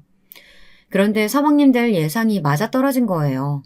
둘째 동서는 출산을 하고 몸조리를 좀 하다 바로 셋째 동서와 힘겹게 편집샵을 차리게 되었는데 몇 달도 안 되어서 고급 물품만을 취급하는 그 가게가 거의 망조로 들어서게 된 겁니다. 어떡하면 좋아. 지금 이 가게에 투자한 게 얼만데. 이거 내가 이태리에서 가져오느라 얼마나 힘들었는지 알아, 여보? 아, 나 어떡하냐고. 여보, 있잖아. 내가 많이 생각해봤는데 우리 일단 이사부터 하면 안 될까? 강남은 무리야. 조금 떨어져서 수도권, 그러니까 용인에 괜찮은 아파트 하나 알아봤는데. 뭐? 용인? 장난해 지금? 나 경기도는 무조건 싫어. 무조건 강남이어야 돼. 난 강남에서 태어났고 죽을 때까지 강남에 살 거라고. 우리 지금 빚이 얼마인지 알기나 해? 빚에 치여 죽겠어. 난 남들 시선 생각한다고 무리해서 살고 싶지 않아. 저축하며 평범하게 살고 싶다고. 둘째 동서와 서방님은 이사 문제로 큰 부부싸움을 했고 이혼 이야기까지 나왔다고 합니다. 셋째 동선에도 분위기가 안 좋은 건 매한가지였죠. 그러다 가족이 명절날이라고 어찌됐건 모이게 되었는데요. 싸늘한 정만만이 가득한 그런 분위기였답니다. 그런데 여기서 더 충격적인 일이 벌어진 거예요. 제가 그날 명품 가방을 들고 시댁에 방문하게 되었는데요. 평소에는 일할 때가 많아 편하게 입고 에코백이나 일반 가방을 들고 갔는데 이번에 시어머니께서 전도 사 먹고 간소하게 하자고 하셔 명품 가방을 들고 나름 차려입고 갔답니다. 그런데 거기서 동서들이 갑자기 대놓고 웃으며 가방 이야기를 시작하더군요. 어머 큰형님, 아까 들고 온 가방이요. 시장에서 짭싸셨어요? 차라리 비싼 돈 주시더라도 명품을 사시지. 형님 같은 분은 명품이라도 걸쳐야 태가 나요. 그러니까요. 근데 형님, 이거 되게 진짜 같아요. 이 가방 명품으로 사려면 좋게 3천만 원은 할 텐데. 아, 요즘 중국산 명품 이런 게 유행한다더니 혹시 그런 데서 구매하신 건가요? 당시 남자들은 밖에 잠깐 담배를 피우러 나갔고 시어머니와 저 동서들 이렇게 앉아 과일을 먹고 있을 때였는데 두 동서들이 그런 식으로 비웃더라고요. 늘 조용함을 유지하고 있던 시어머니의 표정이 일그러졌고 저도 동서들이 제게 이런 모욕을 주니 이건 한번 붙어보자는 것이 다름없는 것 같아 정품이라는 것을 증명하며 한마디 하려고 했습니다. 그런데 시어머니가 막으시더라고요. 잠깐만 아가야. 내가 말하마. 지금까지 내가 하고 싶은 말이 많았는데 꾹 참고 있었거든. 시어머니는 그렇게 말씀하시더니 갑자기 부엌에서 주걱 하나를 가져오셨습니다. 모두가 시어머니의 행동에 얼떨떨해했죠. 갑자기 밥을 묻은 주걱을 가져오셔선 두 동서들을 노려보고 있었으니까요. 그때 놀랄만한 일이 벌어졌습니다. 시어머니의 주걱이 두 동서들의 머리를 차례로 강타한 것입니다. 그것도 탁 하고 맑은 소리가 울려 퍼질 만큼 크게요. 저도 놀라서 커진 눈으로 시어머니를 바라봤는데 그때 시어머니의 기세등등한 모습, 호랑이 같은 모습이 너무나 반가웠죠. 이런 망할 것 같은 이라고 어쩜 이리 아둔할까? 얘가 니들 밥줄이야. 당장 싹싹 빌어. 그게 무슨 말씀이세요? 형님이 저희 밥줄이라뇨. 아니, 전 전혀 이해가 안 되는데요. 니들이 시작했다는 그 고급 옷가게인지 뭔지 내 아들 돈 축내며 하는 짓거리, 그 가게 건물이 얘네 친정 거다. 곧 얘한테 넘어올 거고. 그것도 모르고 이 멍청한 것들이 어디서 허영심을 부리고 자빠져 있어. 시어머니의 말에 동서들은 둘 다 넘어가기 일보 직전인 표정이었습니다. 그제야 저에게 진짜냐며 서둘러 물어오더라고요. 형님, 진짜예요? 아니죠? 아니, 형님 친정이 그 강남 건물 소유주시라고요? 그 건물에 100억이 넘어가는데 그럴 리가. 형님 지방 사시잖아요. 지방에서 나고 자랐다고. 근데 어떻게 이런 일이. 동서, 정신 좀 차려. 지방 살면 뭐 다 가난하다는 법 있어? 우리 친정도 그렇고 나도 그렇고 단 한 번도 가난하게 자란 적 없어. 물론 사업이니 고비야 있었지. 그래도 동서처럼 막무가내로 책임지지도 못할 일 벌려가며 살진 않았어. 우리가 이런 부축적한 거 떠벌리고 싶지 않아 조용히 있었더니 원래 빈수리가 요란하다고 동서를 보니 알겠더라. 조심해 동서. 눈 똑바로 뜨고 앞으로 동서 주변 잘 보고 다니라고. 제가 일갈을 날리자 두 동서들은 충격받은 얼굴로 풀썩 주저앉아 버리더군요. 셋째 동서는 현기증이 나는 듯 머리를 감싸쥐고 있었고요. 사실 동서들이 우유 가게를 연다고 했을 때 그 가게가 저희 아버지 건물에 들어온 건 우연이었습니다. 아버지께서 제가 핸드폰으로 동서들의 얼굴을 보여준 적이 있던지라 제게 귀뜸을 해오시긴 했지만 시어머니께만 알려드리고 모른 척 굴었고요. 어머님, 이건 어머님만 알고 계시고 우리끼리 비밀로 해요. 왜 굳이 비밀로 해야 하니? 쟤들이 네 재력 알면 덜 괴롭힐 텐데. 어차피 전 동서들이 하는 말 신경도 안 써요. 오히려 알면 뭐 하나라도 뜯어가려고 할 텐데 저는 그런 관심이 더 불편하고요. 알겠다. 그럼 나도 모른 척하고 있으마. 다만 언젠가 좋은 카드가 될 것 같다는 생각은 하고 있었어요. 그걸 시어머니께서 이렇게 시원하게 터뜨려버릴 줄은 몰랐지만요. 시어머니는 제 말이 끝나자마자 주먹으로 한 번씩 더 동서들의 머리를 강타하시더니 한 말씀 길게 남기셨는데요. 너희들, 첫째 아가 번번이 무시하던 그 못된 버릇, 내가 그 버릇 고칠 자신이 없어 그냥 두고만 있었더니 어째 점점 더 심해지더구나. 이건 큰며느리도 무시한 거고 니들 시어머니인 나도 무시한 게지. 며느리로 들어온 애들이 너네처럼 못돼 처먹은 애들일 줄은 상상도 못했다. 어떻게 둘째 너는 애까지 낳았다는 여자가 그럴 수가 있니? 니들 앞으로 첫째 애 말 맞다나 정신 똑바로 차리고 살아. 이런 일 다시 또 안 생기란 보장 있어? 내가 두고 볼 거야. 니들 내 전 남편보다 더 악독하고 지독하다. 시어머니의 말씀이 끝나자 두 동서들은 더 죄지은 표정이 되었습니다. 셋째 동서는 거의 울기 직전이더라고요. 그때 밖에 나가 있던 남편과 서방님들이 들어왔어요. 시아버지도 함께였어요. 시어머니는 대충 상황을 설명하시려는 듯 했는데 저는 고개를 내젓고 나중에 말씀드리자는 눈짓을 했습니다. 오늘은 이 정도에서 분란을 마무리 짓는 게 좋을 것 같았거든요. 그 후 좋은 소식부터 말씀드리자면 동서들은 서방님들과 모두 이혼을 했습니다. 둘째 동서, 셋째 동서 예외 없이 모두요. 어느 날 시어머니께서 서방님들을 불러 진지하게 이런 말씀을 하셨다고 합니다. 두 동서들의 행태에 대해 말하며 그런 여자와 행복하게 살 자신이 있겠느냐고요. 행복이란 말에서 셋째 서방님은 이미 고개를 저으셨고 그간 동서들에게 불만이 쌓일 만큼 쌓여왔던 서방님들은 일제히 그렇게 이혼 서류를 내미셨다고 합니다.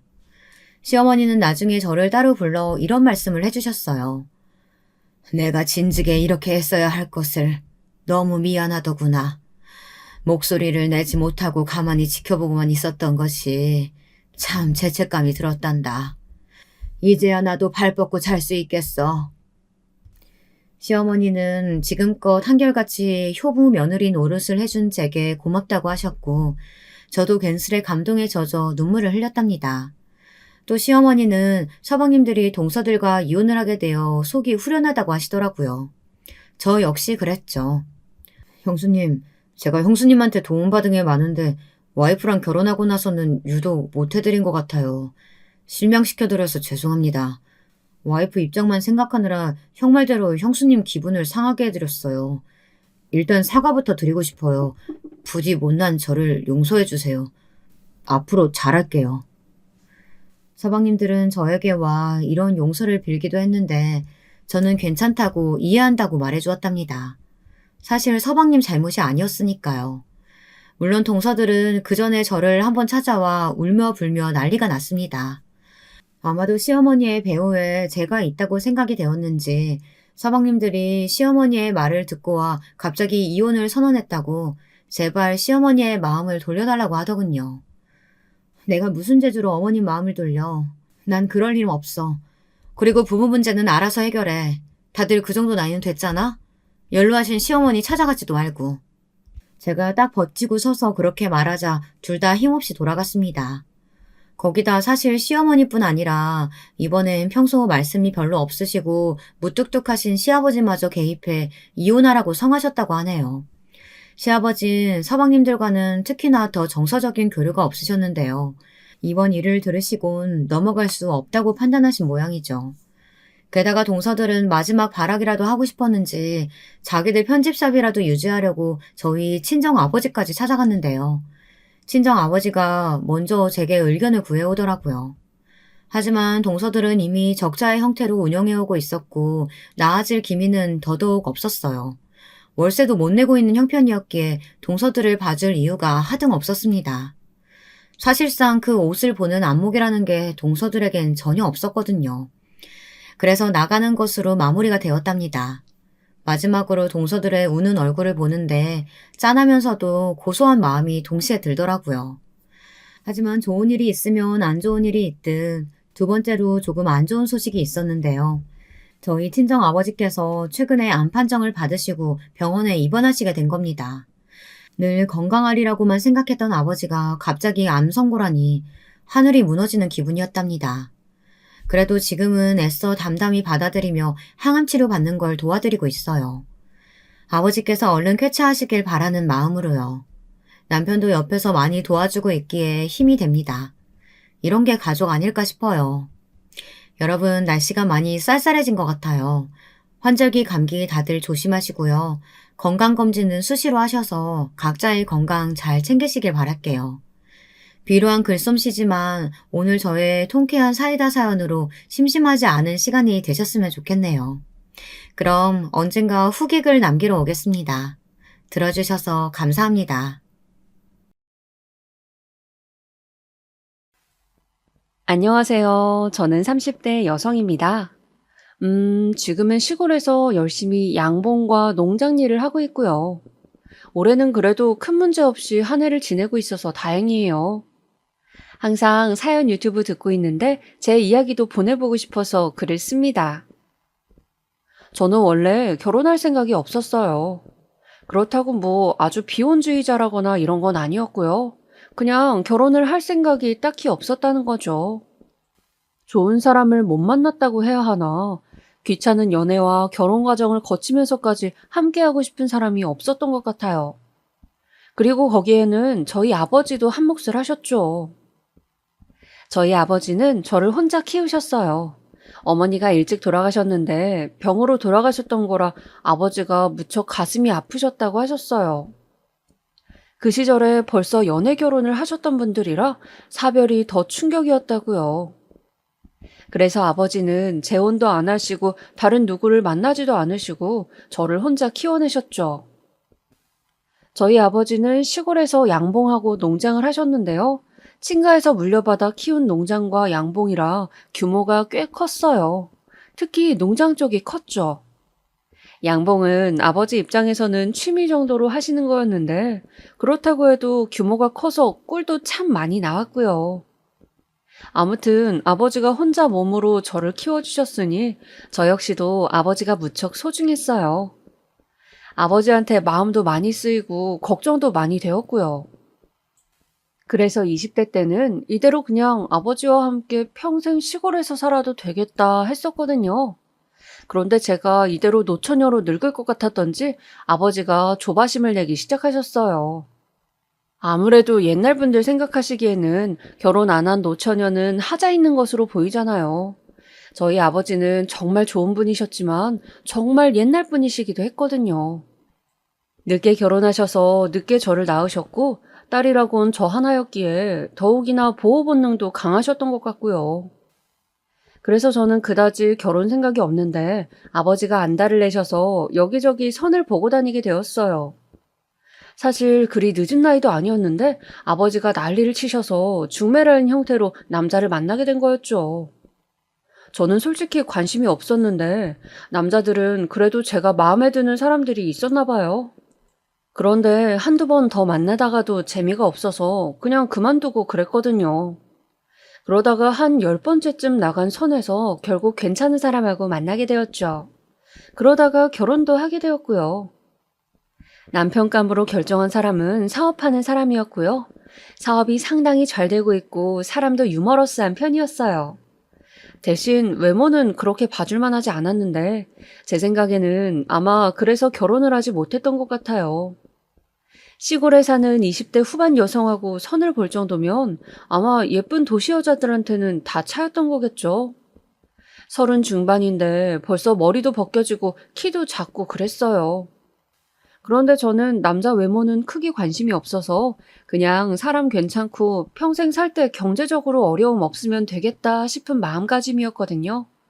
남자 쪽도 제가 털털하니 까탈 안 부려서 좋다고 했고요. 그래서 결혼을 준비하면서 시댁에 처음으로 인사를 가게 되었어요. 아버지 인연으로 소개를 받아 선을 봤던 남자라서 아버지 지인의 친구분이셨더라고요. 그러니까 아버지하고 곧장 아는 건 아니고 건너 건너 아는 정도에. 수도권 도시에 시댁이 있었는데 남편이 돈을 잘 벌어서인지 좋은 아파트였어요. 당시 예비 신랑 말로는 자기네 집이 아버지는 그냥 평범한 회사원이셨는데 자기가 아파트를 사들였다고 하더군요. 시댁에 들어가서 처음으로 시부모님을 배웠는데 시아버지는 상당히 조용하고 얌전하신 편인 것 같았어요. 말수도 많이 없으시고 조용하셨죠. 그런데 시어머니는 상당히 말도 많으시고 수다스러운 편이셨어요. 아유, 며느리감이라고 데려온 아가씨가 처음이라서 나도 어색하네. 그래도 우리 아들이 결혼할 사람 데려와서 기뻐요. 네, 어머님, 앞으로 잘 부탁드려요. 그래, 그래. 아버님이 농사 지으신다고? 예비 시어머니는 저를 훑어보면서 웃으셨죠. 그 웃음이 조금 이상하기는 했어요. 처음 제가 시댁에 들어갔을 때부터 좀 의도를 알 수 없는 눈으로 바라보고 계셔서요. 장인어른 농장 되게 커요. 양봉도 하시고. 아유, 그래. 요즘 농장이 돈이 되지? 그럼 엄마, 농장 그렇게 크니까 진짜 부자이실걸요? 남편은 고개를 끄덕이면서 당연하다는 듯이 말했어요. 솔직히 결혼할 사이에 사돈 집안의 경제력에 대해서 그렇게 태연하게 말하는 게 조금 이상하더라고요. 그런데 거기서 제가 끼어들어서 이상한 소리라고 할 수도 없고, 그래서 저는 그냥 웃으면서 듣고만 있었죠. 그래, 뭐, 우리 아들이 그래도 학벌도 좋고 돈도 잘 버는데 처가댁이 그 정도는 되어야지. 그러면서 시어머니는 약간 낮잡아 보는 듯한 눈길로 저를 보셨어요. 아, 그제야 알겠더라고요. 들어오자마자 시어머니가 저한테 보내셨던 눈길이 좀 낮잡아 보는 듯한 눈길이었어요. 그런데 뭐 얼굴 보자마자 그럴 일이 뭐가 있지 싶어서 혼란스럽더군요. 아직 저는 시어머니하고 얼굴만 보고 말만 텄을 뿐이었으니까요. 시골 어디쯤 살아요? 아, 네. 저 좀 안쪽이라 농장하려면 읍내는 아니고 더 안쪽에 위치해야 해서요. 집도 그쪽이고요. 아이고, 그럼 아가씨도 계속 농장 일 하는 거? 네, 그렇죠. 농장 일 돕고 양봉 일도 돕고 그래요. 그래, 뭐, 할 수 있는 거라도 해야지. 노는 것보다야 낫지. 시어머니는 계속 그런 식으로 말씀하셨어요. 농장 일을 하면 고약한 냄새 많이 나지 않느냐. 그거 맡으면서 어떻게 하루 종일 계속 있느냐. 농장까지 버스는 닿느냐. 그러면서 조금씩 그 무시하는 듯한 뉘앙스를 풍기시더라고요. 솔직히 좀 어이는 없었는데 곁에 앉은 예비 신랑이 계속 그런 건 아니라고 커버를 쳐줘서 그냥 입을 다물고 있었어요. 솔직히 저도 성격이 아버지 닮아서 그렇게 얌전하지만은 않거든요. 학창 시절에 나름 친구들하고 싸움도 많이 해봤고 다른 애 괴롭히는 일진들 머리채도 잡아봤고 그런 편이었는데 시어머니가 그런 걸 모르시니 말을 함부로 하시는 것 같더라고요. 하지만 이제 와서 결혼 준비를 다 어그러뜨릴 순 없으니 그냥 저도 얌전히 있기로 했어요. 아예 결혼을 안 할 거면 모르는데 다른 사람을 만난다고 해도 다른 시어머니도 이러지 않으리라는 법이 없으니까요. 집에 와서 아버지한테 그런 이야기는 하지 않았어요. 아버지가 계속 시부모가 널 어떻게 생각하느냐고 혹시 나쁜 말이라도 했으면 꼭 아버지한테 말하라고 하셨지만 그런 말까지 할 수가 없더라고요. 아빠, 나 이왕 결혼하기로 했으니까 시댁에 잘해볼 거예요. 대신 그렇게 말했죠. 저는 정말 그럴 생각이었어요. 사람이 결점 없는 사람 없고 그렇다고 깊이 알고 나서 나쁜 사람도 거의 없잖아요. 그래. 사실 너희 남편감이 그래도 사업이 잘 되고 있다고 하니까 그리고 스펙도 좋은 사람이니까 결혼해서 잘 살면 좋지. 하지만 꼭 기억해라. 네 행복이 먼저라는 거. 아버지는 신신당부를 하셨어요. 물론 저는 아버지의 그 배려가 너무나 고마웠지만 그렇다고 해서 아버지께 시댁의 나쁜 면을 다 미주알 고주알 말씀드릴 수는 없었어요. 아버지는 걱정이 많은 편이셔서 그리 문제되지 않는 것에도 신경을 쏟으실 게 뻔했으니까요. 결혼하면서는 시댁하고 친정하고 많이 오가게 되잖아요. 그러면서 시부모님이 저희 아버지랑 만나셨을 때 혼자 어떻게 이렇게 딸을 잘 키우셨냐고 칭찬을 많이 해주셨어요. 시아버지께서 점잖게 한마디 하시면 시어머니께서 저희 아버지한테 수다스럽게 며느리감이 참 예쁘고 참하다는 말씀을 해주셨죠. 저희 아버지는 그게 기분이 좋으셔서 아유 감사하다면서 몇 번이나 인사를 하셨어요. 사실 저희 아버지가 혼자 저를 키우신 게 좀 콤플렉스였거든요. 혹시라도 아빠 혼자 키운 딸이라고 밖에 나가서 안 좋은 소리 들을까 걱정된다고요. 저도 그래서 밖에 나가서 더 행동거지나 몸조심을 한 것도 있고요. 상견례를 위해서 식당을 예약하고 만났을 땐 아버지는 차에 꿀을 한 세트 가지고 오셨어요. 진짜 좋은 꿀이었거든요. 저희 시댁에 처음으로 선물하는 거라고 제일 좋은 걸로 담아 놓으셨다가 곱게 간직해서 고급스러운 도자기병에 담아서 오셨어요.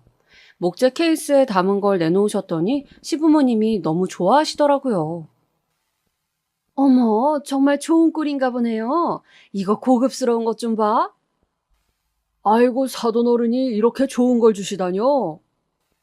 저희 딸아이 좀 잘 봐달라고 드리는 겁니다. 아버지는 웃으시면서 은근히 진심을 어필하셨어요. 저는 그러지 않으셔도 되는데 하면서도 아버지가 그렇게 저한테 신경 써주시는 게 고맙기도 했죠.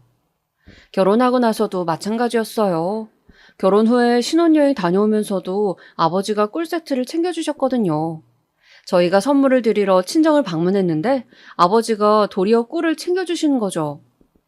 사실 농장하는 입장에서 뭐 다른 걸 선물로 사돈 댁에 드리기는 좀 힘들거든요. 꿀이 제일 고급스럽고 선물 받는 입장에서도 좋을 것 같으니 그걸로 챙겨주신 거였죠. 처음에 그래서 저희 시댁하고 친정 아버지는 상당히 좋은 사이로 잘 지내셨어요.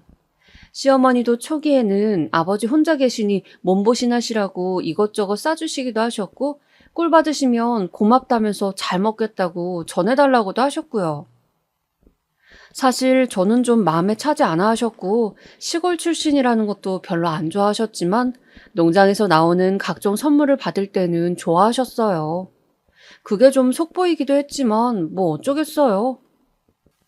아버지는 노골적으로 말씀은 안 하셨지만 제가 도시에 있는 시댁 그리고 돈 잘 벌고 학벌 좋은 남편한테 시집을 간 걸 좋아하셨어요.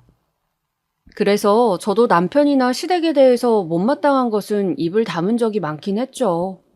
시어머니가 특히 좀 시골 출신이라고 말끝마다 무시하는 게 있었지만 저는 그래도 참을만 했어요. 남편이 다정하고 유머 있는 편이라서 같이 있으면 재미있었고 사실 제가 가장 많은 시간을 보내는 건 시어머니가 아닌 남편이었으니까요. 그런데 그냥저냥 잘 지내던 시댁에서 점점 더 저희한테 간섭을 해왔어요. 가장 큰 이유는 역시 아이였죠. 저희는 처음부터 아이를 가지려고 많이 노력했어요. 저도 부끄러운 이야기지만 처녀 시절에도 날씬한 적이 별로 없었거든요. 체격이 좋고 좀 살집이 있는 편이라 시어머니께서 아이고 그래 아이는 잘 낳겠구나 하면서 약간 핀잔 주듯이 말씀하신 적도 있었고요. 그래서 저도 당연히 결혼만 하면 아이 바로 가져서 낳겠구나 싶었었죠. 저랑 남편이랑 같이 아이는 최소한 셋 이상은 가지자고 말도 했었고요. 저도 남편도 아이를 참 좋아했거든요. 그런데 문제가 결혼 후에 아무리 노력을 해도 아이가 들어서지 않았던 거죠. 처음에는 그러려니 했어요. 뭐 애가 막 주 단위로 들어서는 것도 아니고 기다리다 보면 되겠지 싶었는데 그러다 반년이 지나갔고요. 그때부터는 조금 초조해져서 주기도 계산해 가면서 남편하고 같이 노력을 했어요. 보통 정상적인 부부가 임신을 위해 노력하는데 1년 이상 아이가 들어서지 않으면 난임이라고 한다잖아요. 저하고 남편하고 불쑥 그런 불안감이 드는 거였죠. 혹시라도 둘 중 하나한테 문제가 있어서 난임일까 봐. 혹시 우리 뭐 문제 있는 건 아니겠지? 남편은 불안한 듯이 물은 적도 있었어요. 저도 불안했지만 그래도 긍정적이고 낙천적인 편이라서 그런 소리 하지 말라고 남편한테 웃어 보이곤 했었죠. 우리 애 셋 이상은 낳을 거잖아. 그 전에 쉬는 거라고 생각하자. 애는 들어설라 치면 정말 금방 들어선대. 하긴 그렇다고 하지. 남편은 걱정스러운 얼굴이었어요. 그때까지는 시댁에서도 별 말씀이 없으셨죠. 그런데 그 주 주말이었나? 저한테 연락이 오더라고요. 남편 말고 저 혼자 시댁에 좀 오라고요. 무슨 일인가 싶어서 가서 시어머니를 뵈었어요. 시어머니는 무거운 얼굴로 앉아 계시더니 물끄러미 저를 바라보시더군요. 너, 혹시 너희 부부 아이 안 들어서니? 네? 저는 당황스러웠어요. 저희 남편도 저도 여태까지 그 관련 이야기는 시댁이든 친정이든 한마디도 하지 않았거든요. 서로 별로 좋은 이야기도 아니라고 생각해서요. 그냥 지금까지 되는 대로 아이 생기면 낳아서 기르려고 했고요. 그 정도만 이야기해왔는데 이렇게 시어머니가 직접적으로 물으시니까 너무 당황스러웠어요. 아, 네, 그게요. 너 이제 30 넘었지? 빨리 아이 낳아야 하잖니. 그런데 애가 안 들어서면 미리 이야기를 했어야지. 아, 어머님, 사실 아직 1년도 안 되었는데요, 결혼한 지. 그래도 너희처럼 젊은 나이에 반년 안에 애 안 들어서면 그건 좀 이상한 거다. 미리미리 약도 먹고 했어야지. 아, 네, 죄송합니다. 아이 걱정을 하시는 시어머니한테 할 말이 없었어요. 시어머니는 화를 내시면서 말씀하시더군요. 아니, 시골 출신이면 좀 이런 거에 밝아야 하는 거 아니니? 그쪽에서 더 손주 보고 싶어 하시지 않아? 그리고 보약 같은 것도 잘 해 드시고. 저희는 그렇게까지는 해먹지 않아서. 됐다, 얘. 너는 시골 출신으로 취향은 딱 그쪽이면서 어쩜 보약이나 이런 거, 임신에 대한 거는 아무것도 모르니? 아유, 살집이 있어서 둔해 보이는 것도 애 잘 낳을 것 같아서 아무 말 안 했더니만. 저는 순간 할 말이 없어서 움츠러들었어요. 저도 그렇게 막 순하고 얌전하지만은 않은 성격인데 제가 노력해도 아이가 들어서지 않았기 때문에 뭔가 좀 위축되더라고요. 시어머니는 계속해서 투덜거리면서 싫은 소리를 하셨고 약을 지어다 주셨어요. 그 이후로는 저한테 약을 꾸준히 챙겨 먹는지 그리고 임신할 수 있게 제대로 계획을 세워서 남편과 밤을 보내는지까지 체크하시더군요. 그럴 때마다 들려오는 싫은 소리는 덤이었어요. 솔직히 정말 싫었는데 저도 보수적인 환경에서 자라다 보니 시어머니가 손주에 민감하게 구시는 게 당연하다고 생각도 들었지요. 남편도 처음에는 좀 귀찮아하다가 결국 자기 어머니 하는 이야기에 넘어갔고요. 저희 아버지는 제가 아이 임신 문제 때문에 힘들다는 말을 듣고서는 좀 놀라서 시댁에 더 신경 써서 선물을 보내셨어요. 거의 2달에 한 번씩은 선물 꾸러미를 보내셨는데 그중에는 꿀 세트하고 한돈 세트 같은 것들도 들어있었죠. 저희가 돼지를 상당히 많이 기르는 농장이라서 꽤나 질이 좋은 돼지고기였어요. 하지만 시어머니는 그걸 보시고서는 못마땅해 하셨죠. 아니, 사돈댁에 선물 보내면서 사돈 어른은 소고기도 아니고 돼지고기를 보내신다니? 그게 저희가 돼지를 길러서요. 소는 몇 마리 안 되고요. 아무리 그래도 그렇지. 돼지도 좋은 한도는 비싸요, 어머님. 그래, 그건 안다만. 아휴, 참. 시골 출신이라 도시 사정을 모르시는 건지. 시어머니는 못마땅하게 중얼거리시고는 했어요. 평소 같으면 저도 그게 짜증이 나서 뭐라도 한마디 했을 텐데 제가 아이 관련으로는 좀 기가 죽어 있어서 뭐라고 하지를 못하겠더라고요. 어쨌든 임신 못하고 있는 하자 있는 며느리였으니까요. 저는 그래서 조심스럽게 아버지한테 전화를 했어요. 아빠, 지금 일하고 계세요? 어? 아니, 아니다. 통화할 수 있어. 왜 그러니? 아버지가 얼마나 농장과 양봉 일을 힘들게 하시는지 아는 저로서는 이런 말씀을 드리는 게 너무 죄송스러웠어요. 하지만 시어머니가 하도 신경질을 부리셔서 그래도 미리 말씀드리는 게 나을 것 같더라고요. 아빠. 근데 있죠. 혹시 앞으로 선물 보내실 때 우리 시댁에요. 돼지고기 대신 꿀 세트 더 넣어서 보내주실 수 있을까? 왜? 무슨 일이 있어? 아니, 돼지고기 세트 고맙다고 하시긴 했는데 그 집 식구들이 많지 않고 입들이 짧아서 고기가 남는데요. 그래서 어떻게 보관해야 하나 좀 난처해 하시더라고. 아이고야, 그렇구나. 아버지가 생각을 못했다.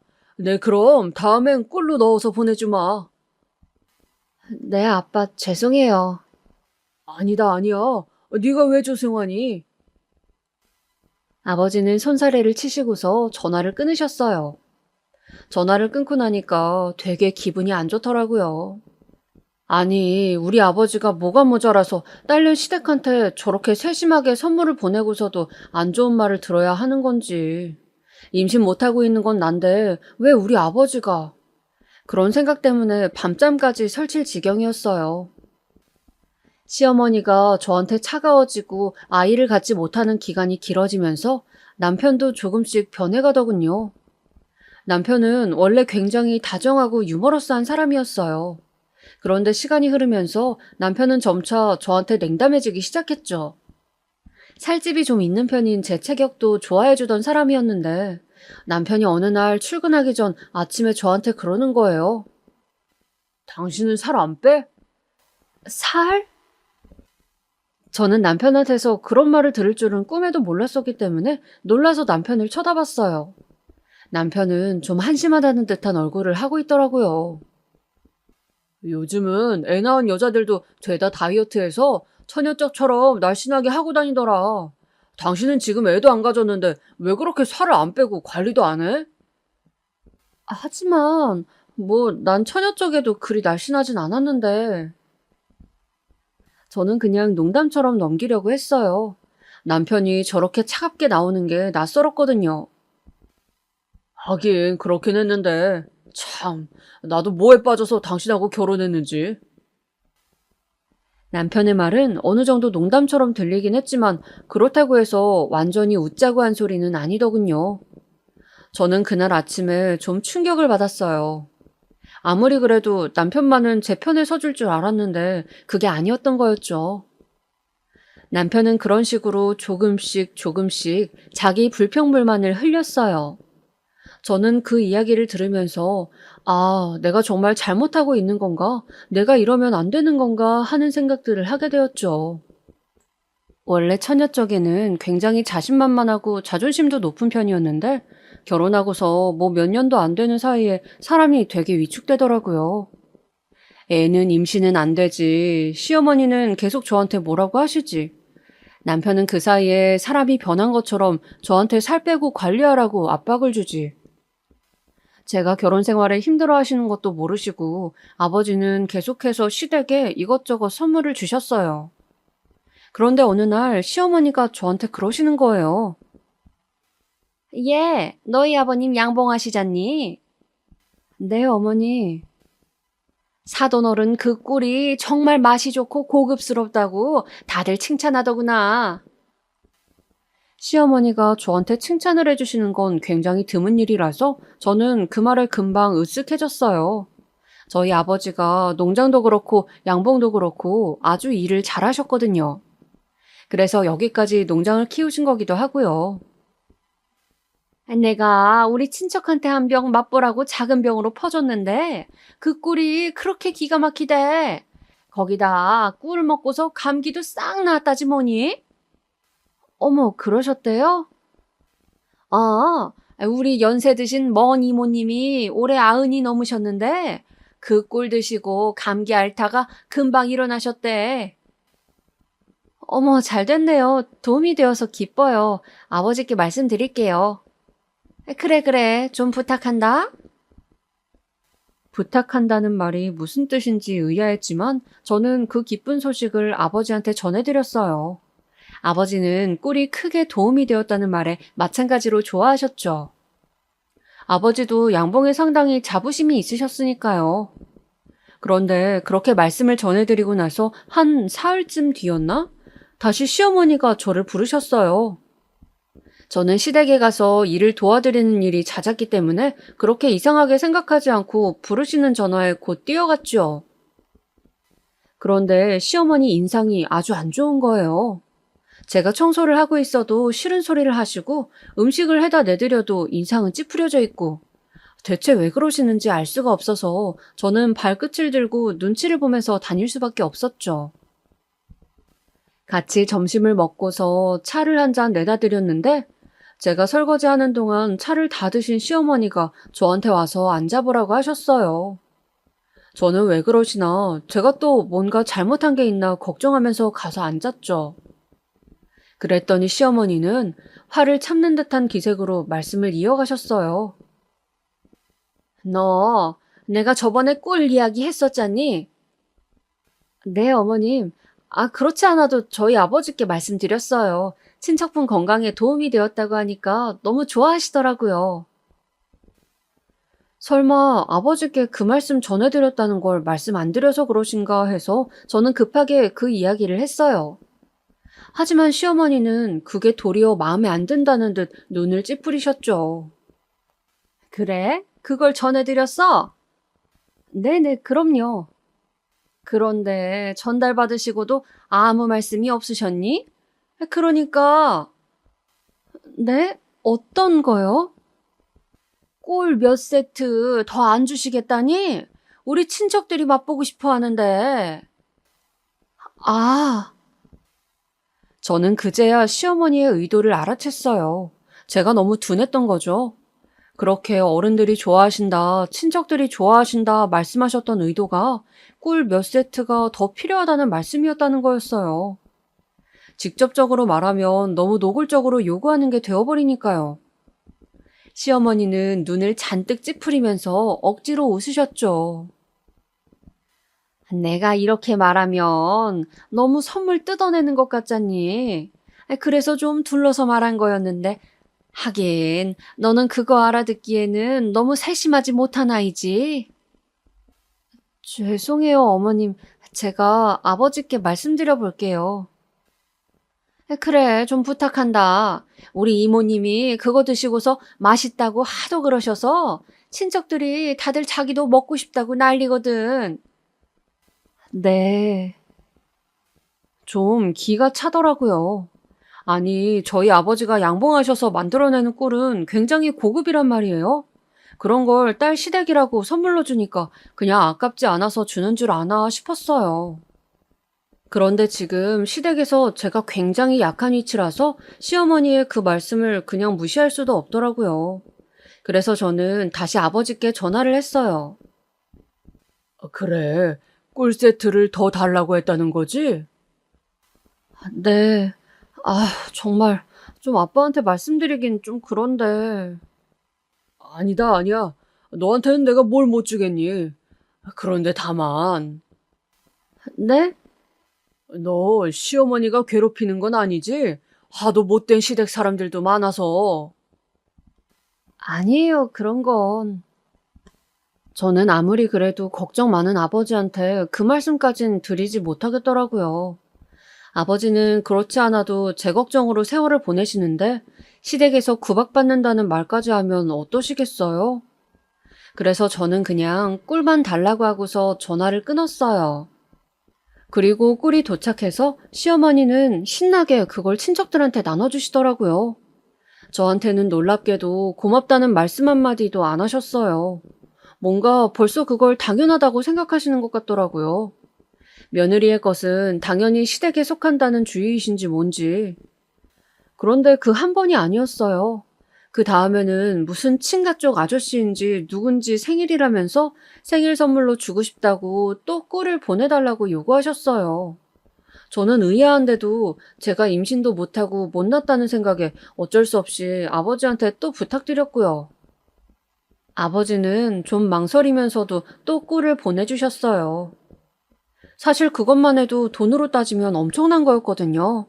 고급 꿀은 한 병에 10만 원도 훌쩍 호가하는 가격이었고 도매가로만 따져도 시댁에 드린 꿀은 엄청난 수준이었어요. 하지만 그게 금액으로 표시되지 않기 때문에 시어머니는 너무 그걸 하찮게 생각하시는 거였죠. 그러던 어느 날 남편이 저한테 그러더군요. 여보, 우리 엄마 2달 뒤에 환갑이신 거 알지? 어, 환갑이라고 막 들떠 계시더라고. 우리가 뭐 해줄지 기대된다면서. 우리가 뭘 해드려? 아니, 뭐, 환갑이니까 평소보다 좀 더 크게 해드리겠지만. 저는 놀라서 말했어요. 남편은 어깨를 으쓱하면서 자기도 그 정도로 생각한다고 하더군요. 그러더니 그러는 거예요. 환갑까지 2달 정도 남았으니까 그 사이에 자기가 임신해서 기쁜 소식 전해드리면 좋겠다. 그게 뭐 내 마음대로 되나? 안 되면 노력이라도 해봐야지. 자기 요새 살도 안 빼고 계속 찌기만 하더라? 고도비만이면 임신할 확률 더 내려간대. 남편은 눈에 약간의 경멸까지 담은 채로 저를 바라보았어요. 저는 순간 그동안 쌓인 스트레스가 명치로 훅 치받고 올라오는 게 느껴지더라고요. 사실 그동안 시어머니하고 남편한테 임신 관련 스트레스를 받으면서 제가 살이 찐 건 맞았어요. 솔직히 그 스트레스를 받으면서 제가 외모 관리라든가 운동을 할 수 있을 리가 없잖아요. 저는 남편한테 뭐라고 말대꾸도 못한 채로 멍하니 있었고 남편은 한참이나 더 제 외모에 대해서 주절거리다가 밖으로 나갔어요. 남편은 처음에 처녀적 제가 체격이 좋고 털털해서 좋다고 했어요. 하지만 결혼한 지 얼마 지나지도 않았는데 살찌고 외모 관리를 놓은 제가 싫다고 하기 시작했죠. 남자들이 원래 그런 건 알고 있었지만 제가 제 남편한테 이런 소리를 들으니까 타격이 정말 컸어요. 그리고 사실 남편이 그렇게 변한 데에는 제가 원인이라는 것도 타격이 컸죠. 제가 임신만 잘하고 아이를 제대로 낳았다면 이런 일이 발생하지 않았을 거예요. 병원에 가서 검사를 해보아도 남편도 저도 아무런 문제가 없었어요. 그게 더 스트레스였죠. 원인은 모르는데 임신은 안 되고 나이는 먹어가는데 허송세월을 하고 있다는 느낌이었으니까요. 저는 더 견딜 수가 없어서 아버지한테 전화를 했어요.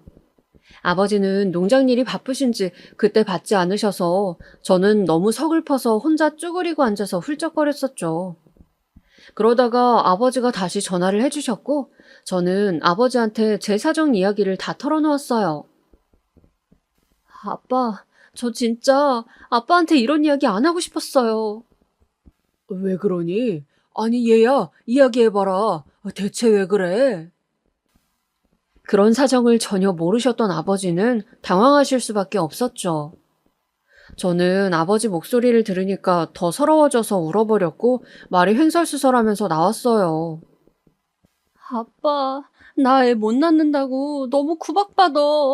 나 진짜. 뭐? 이게 또 무슨 소리냐? 임신 안 된다고 나한테 너무 뭐라고 해. 그리고 사람 취급도 안 해줘. 나 맨날 시댁 가서 가정부처럼 일한단 말이야. 그런데 나한테 너무... 제가 울면서 말하니까 아버지는 황당하고 기가 막힌지 말문이 막히셨어요. 그리고 찬찬히 저를 달래서 좀 진정하고 말하라고 무슨 일 있으면 아버지가 올라갈 거니까 너무 염려하지 말라고 하시면서 말씀해 주셨죠. 그 덕분에 저는 아버지한테 조금 진정이 된 채로 사정을 전부 말씀드릴 수가 있었어요. 아버지한테 말씀드리면서 생각해보니까 사실 내가 대체 왜 이 결혼을 계속 유지하고 있으려는 거지 싶은 거예요. 시댁이 뭐 엄청나게 잘 사는 것도 아니고 남편이 저한테 뭘 아주 잘해주는 것도 아니고 그렇다고 제가 결혼이 인생 목표였던 사람도 아니고요. 이렇게까지 불행한데 내가 이걸 버틸 이유가 없었어요. 게다가 아이도 안 생긴 채라 갈라서도 혼자 가뿐하게 날아갈 수 있었고요. 아버지는 이야기를 다 들으시더니 차분한 목소리로 말씀하셨어요. 한 번 더 이야기가 나오면 내가 올라가마. 아버지는 화가 나시면 목소리가 도리어 차분해지시거든요. 그래서 저는 정말 화가 나셨구나 하는 걸 알 수 있었죠. 무슨 일 있으면 꼭 말해라. 내가 너 그렇게 불행하라고 시집 보낸 거 아니니까. 아버지의 말씀은 너무 든든했어요. 저는 알겠다고 꼭 말씀드리겠다고 하고서 전화를 끊었죠. 그렇다고 해서 바로 뭐 아버지한테 이혼하겠다 말씀드리지는 않았죠. 그런데 하루하루 갈수록 남편하고 시어머니의 행동은 제가 참기 어려운 지경까지 갔어요. 계속되어 온 행동들이 나아지기는커녕 점점 더 나빠지기만 했거든요. 제가 참는다고 확신이 들었는지 더 모욕적인 언사나 과도한 행동들만 늘어갔어요. 사람이 참아준다고 우습게 보는 사람들이 참 많죠. 저도 그때 부당한 일을 당하면 참으면 안 된다는 걸 처음 깨달았어요. 시어머니 환갑날 환갑잔치를 해야 한다면서 준비를 하라고 시키시더라고요. 차라리 그냥 뷔페 식당 같은 곳에 가서 밥 한 끼 먹으면 간단할 텐데 그건 또 싫으시대요. 꼭 저희 집에서 차려놓으면 와서 밥을 드시겠다고 하더군요. 정말 속도 터지고 내가 대체 왜 시어머니 환갑잔치상까지 차려야 하는지 알 도리가 없었어요. 하지만 뭐 별 수 있나요?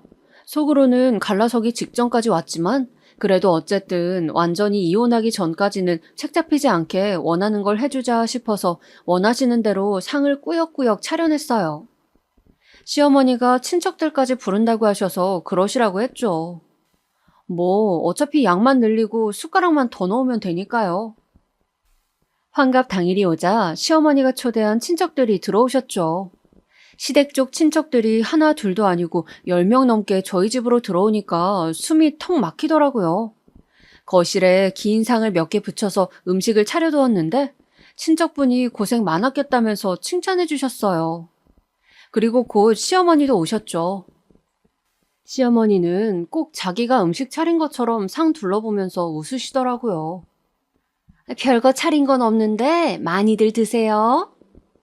아유, 별게 없다뇨. 이렇게 훌륭하게 차리셨는데. 친척분들이 웃으면서 시어머니한테 선물을 주고 시어머니가 인사치레를 하는 동안 저는 부엌으로 바삐 움직이면서 사람들 음식 시중을 들어야 했어요. 뜨거운 음식에 손을 대고 그러면서도 계속 음식을 내가고 그릇을 치우면서 속으로 아주 이상한 기분이 들더라고요. 그래, 이것만 끝나고 나면 이 결혼 끝내자 하는 결심 말이에요. 시어머니는 깔깔 웃으면서 수다를 떨고 저희 남편을 옆에 앉혀놓고 자랑스러워 하셨어요. 그러더니 시계를 보고 제 얼굴을 번갈아 보면서 뭐라고 중얼거리시더군요. 저는 저한테 뭐라고 하는 줄 알고 가까이 가서 여쭤보았죠. 어머님, 저한테 뭐라고 하셨어요? 아니, 그게 사돈어른 안 오시니? 네? 저희 아빠요? 왜요? 내가 사돈어른한테 뭐 부탁한 게 있는데. 저희 아빠한테요? 저도 모르게요? 저는 당황해서 저도 모르게 목소리가 커졌어요. 시어머니는 저를 흘기면서 눈살을 찌푸리셨죠. 아니, 뭐 사돈어른한테 내가 부탁 좀 드릴 수 있지 뭘 그러니? 너한테 말하기 껄끄러워서 그랬다. 어머님, 그런 말씀은 저한테 먼저 해주셨어야죠. 아니, 무슨 상관이야. 어른들끼리 말한 건데. 무슨 부탁을 하신 건데요? 다른 게 아니라 꿀 좀 더 갖다 달라고 부탁드렸다. 어차피 양봉하시니까 꿀 정도는 얼마든지 있으실 거 아니냐? 네? 저는 정말 어이가 없어서 말이 안 나오더라고요. 아니, 어머님, 그걸 지금 여기로 갖다 달라고 하시는 거예요? 그래, 내 환갑날이라서 사람들한테 선물하고 싶어서 그랬다. 뭐 잔칫날 온 사람들이니 내가 며느리 덕 좀 보면 안 되겠니? 좋은 꿀 선물로 돌리면 내 낫도 살고 너도 기 살고 좋지 않겠니? 그걸로 왜 제 기가 살죠? 너무 그 머리 구조가 이해가 안 가서 저는 순간 멍해졌어요. 하지만 시어머니는 계속해서 지금쯤이면 도착했어야 하는데 왜 안 오시냐고 저한테 닥달을 했어요. 마치 꿀통을 맡겨놓은 것처럼 구시더군요. 아니, 시골 출신 며느리이면 이 정도는 좀 네가 알아서 해줘야 하는 거다. 시애미가 굳이 말하기 전에. 도리어 그런 말씀을 하시면서 아버지가 시간 맞춰 안 오시는 게 너무하다고 반복해서 말씀하시는데 진짜 미치겠더라고요. 대체 우리 아버지한테 무슨 민폐를 끼치시는 건지. 호랑이도 제 말하면 온다고 그때 벨이 울렸어요. 저는 급히 뛰어나가서 문을 열었는데 정말로 아버지가 서 계시더라고요. 저는 너무 당황해서 말을 더듬었어요. 아빠, 대체 이게 뭐?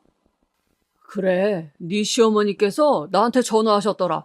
꿀통 100개 갖다 달라고. 어머, 사돈어른 늦으셨네요. 시어머니가 높은 소리로 말하면서 밖으로 나오셨어요. 현관에 와서 아버지 뒤를 기대하는 눈빛으로 바라보시더군요. 꿀통 가져오셨죠? 지금 손님들이 많이 와 계셔서요. 그분들한테 좀 선물로 돌리려는데 패키지 신경 써주셨겠죠? 아버지는 어처구니가 없다는 듯이 웃으셨어요. 저도 너무 어이가 없어서 말이 안 나오더라고요. 그러더니 아버지는 고개를 끄덕이셨어요. 그래요. 트럭에 조금 싣고 왔습니다. 아유, 그러시구나. 같이 가지고 올라오라고 제가 사람 좀 내보낼게요. 아니요, 괜찮습니다. 제 딸 얼굴 보니까 아무래도 그러실 필요 없을 것 같네요. 네? 그게 무슨... 아버지는 뒤에 놓아두었던 대야를 들어 올리셨어요. 무슨 대야예요, 그게? 시어머니가 어리둥절한 얼굴로 쳐다보고 계셨고 그때쯤엔 거실에 있는 친척들도 호기심 어린 눈으로 저희 쪽을 다 보고 있었죠. 꿀이죠, 뭐겠습니까? 그런데 왜 그걸 대야해? 사돈 원하시는 지리산 천연꿀 100 해드리려고요. 그 말씀과 동시에 아버지가 꿀 대야를 그대로 시어머니 머리 위로 덮어 씌우셨어요. 시어머니는 비명도 지르지 못한 채로 몸이 굳어서 그대로 꿀을 뒤집어 쓰셨죠.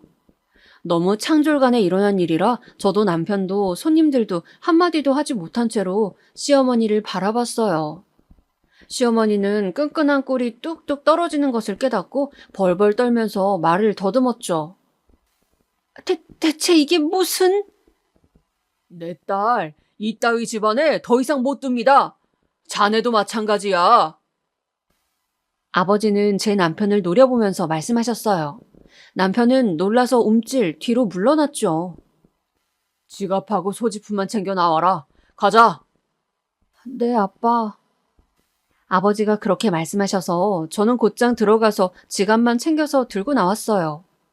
그때 시어머니가 소리를 지르셨죠. 너 지금 뭐 하는 거야? 네가 어딜 가? 당신 지금 가면 이혼이야. 남편과 시어머니가 동시에 소리를 질렀어요. 하지만 저는 그리 놀라지 않고 두 사람을 돌아보았죠. 이혼? 내가 원하던 건데 잘 됐네. 뭐라고? 그 결심 변하지 말고 이혼해줘요. 징그러워 죽겠어, 진짜. 욕심만 덕지덕지 많아가지고. 저는 그렇게 쏘아붙이고서 곧장 아빠 손을 붙잡고 나와버렸어요. 뒤에서 꿀을 잔뜩 뒤집어 쓴 시어머니가 비명처럼 히스테릭하게 소리를 지르시더군요. 어찌나 속이 시원하던지. 그리고 그 후는요? 당연히 이혼이죠. 남편이 좀 뻗대기는 했지만 뭐 제가 마음이 돌아섰는데 어쩌겠어요. 갈라서면서도 시어머니가 계속해서 난리를 피우시긴 했지만 그때마다 아빠가 강하게 대응해 주셔서 아주 다행이었어요. 그 이후로는 아빠의 농장으로 돌아와서 양봉을 도와드리면서 편하게 지내고 있답니다. 제 사연은 여기까지입니다. 재미있게 들으셨다면 좋겠어요.